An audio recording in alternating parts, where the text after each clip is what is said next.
Hey, come close, let me tell you a secret. What if I tell you that the frustration you feel right now isn't a proof that you're failing? It's a proof that you've just started. And that the discomfort you're feeling isn't a signal for you to quit, but a sign that you are exactly where you need to be. What's up, guys? Welcome back to the I'm Not Lucky, I'm Blessed podcast, the show where we help small businesses learn, grow, and thrive. And as always, I'm your host, Lucky, and I am here to talk some serious business with you. Today, we're diving into a concept that changed everything for me. A concept I learned a few weeks ago. And the idea is that you are not doing it wrong. You are just early in the process. Let me take you guys back to a moment that stung in my life. I had just recorded and released a podcast episode. As usual, I pressed play, I sat back, and expected to feel proud of what I had just released. But instead, I cringed. The energy was not sharp as I wanted. It didn't sound like them, the podcasters that I admire and want to be like. So I did what we all do. I went to listen to the greats.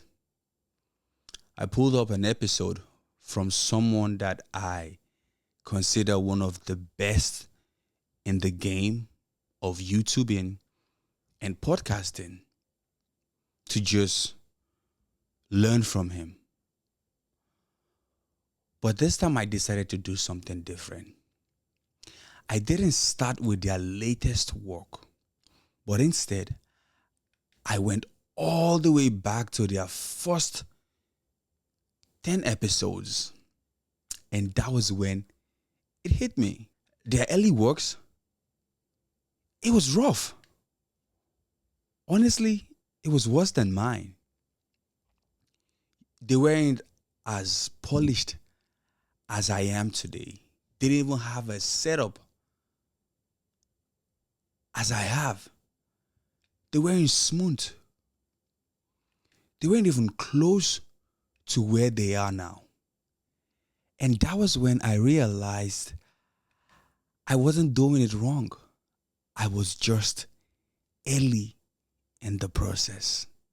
I understand that we all want to be great, and we compare our day one to someone else's year 10. And we think we're failing. But what if I told you that the act of showing up and doing the work, messy or not, is what makes you great? One of my favorite authors, Brené Brown, said something that I love so much. She said, quick and easy wins the race, and perfection is the enemy of done. Think about it. The first time you lifted weights, for example, did you have the perfect form? I doubt it. The first time you start to sell your services, did you go flawlessly? I doubt it.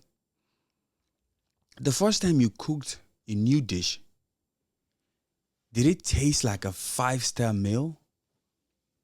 Definitely not. But did that mean you should stop doing it? Or that you were wrong? No. You were just early in the process. It's like a kid learning how to drive a bike.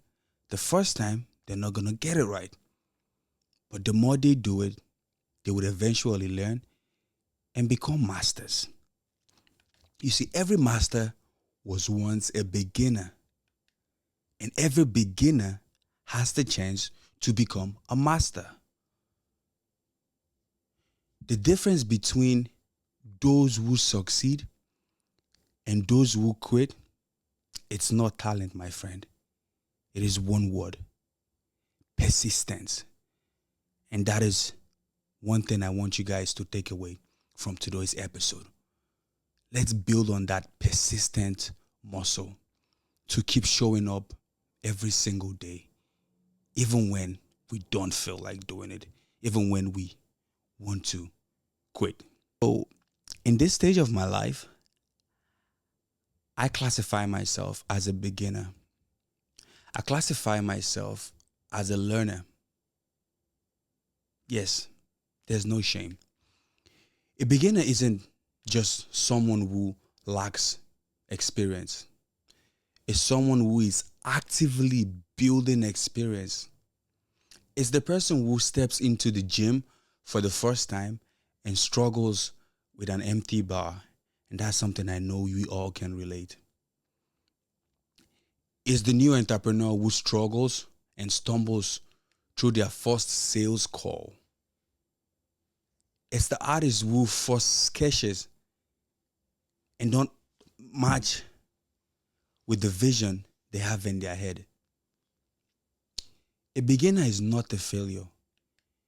A beginner is someone at the starting line of something great. And I tell you, being a beginner has so many advantages that if we are not making use of it, later on, we're going to regret it. Trust me, there's so many big names that are out there that would wish that they could start all over again, even if they are up there. And that is the beauty of being a beginner. I personally think there are advantages to being a beginner or early in the process, and I would love to share some of these advantages with you. There's something powerful about being in the early stages of life that we often overlook. And that powerful thing is freedom. When you're early, you have nothing to lose. You have no massive audience judging you yet. I have you judging me, but it's only you. But when I am like a few years from now, when I get to that millions of subscribers and millions of views, now I am going to have a massive audience judging me. And now my chances of making mistakes are slim. The other freedom is that you have room to experiment. You're not boxed by the expectations of others or anything. But once you put yourself out there and you're big, you get boxed in. Now you stick to one thing. Now you become one guy. But if you're a beginner, you have the room to try being different kind of guys. You have the freedom to experiment and then take what works and leave what doesn't. The third is the ability to improve under the radar. By the time people start paying attention to you, you'll already be 100 times better. And that is why we sometimes envy these people, because we did not see them when they started. We only see them when they got better. And in that moment, we start comparing ourselves to them. And that comparison sometimes makes us want to quit or give up. Imagine if Michael Jordan had quit his basketball because his first high school game wasn't great. Or Steve Jobs after failing his first few times. The early days are the most powerful days because they are our foundation, and we should not take them for granted. Because before you know it, these early days are gone. And if you have not learned anything, you will start regretting. So there are 4 rules that I would love to share with you that will guide you through your early process. So if you ever feel like you're not good enough, remember these 4 rules. Rule number 1, judge yourself by your effort, not your result. Rule number 2, study the great, but don't compare your chapter 1 to their chapter 20. Rule number 3, keep showing up. If you put in the reps, the results will come. And rule number 4, maintain your taste. Our taste is what makes us who we are, but it can also cast a shadow over our work. Public radio personality Ira Glass once said, all of us who make creative work, we get into it because we have a good taste. But here is the gap. For the first couple of years you make stuff, it is not that good. It's trying to be good. It has the potential, but it is not. But your taste, the thing that got you into the game, is still killer. So no matter what, always maintain your taste. So next time, when you feel frustrated, when you doubt yourself, when you're wondering if you are called out for this, I want you to know that feeling is not a weakness. It is a sign that you are in the game. The only people who never feels this way are the ones who never try. So the next time you feel like you are falling, remind yourself, I am not doing it wrong. I am just early in the process. That's your permission for you to go out there and try stuff. Here is my challenge for you this week. I want you to think about something you started recently. Something that doesn't feel great yet. Now ask yourself, what would happen if I just committed to doing a little bit better every single day for a year? After you ask yourself that question, I want you to do it. Whatever it is that you're doing, just do it a little better every single day. I guarantee you, the future you will look back and be grateful you didn't quit.